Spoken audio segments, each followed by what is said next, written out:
awatali mazzi tewaba buyonjo. Bw'oba tolina mazzi gamala onoona otya mu ngalo. Nga bwe tugambye obutonde bw'ensi y'ensibuko y'obuyonjo era y'ensibuko y'okuba n'amazzi agamala ate nga mayonjo. Nagenda e Kkooki mu biseera by'akasana ng'abaana batambula mayiro nga 8 okufuna amazzi kubanga Kkooki nsi ya nsozi nnyo.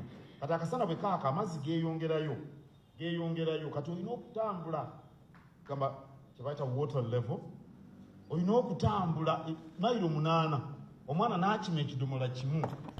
Nababuuza nga bana tebasomeera naye teebereza mwana aleese ekidomola kimu onoogenda otya emmanju n'ovaayo n'onaaba nga ekidomola bakikimanga bw'onoogamba kajjansi kitegeeza nti ava emmanju tanaaba mu ngalo.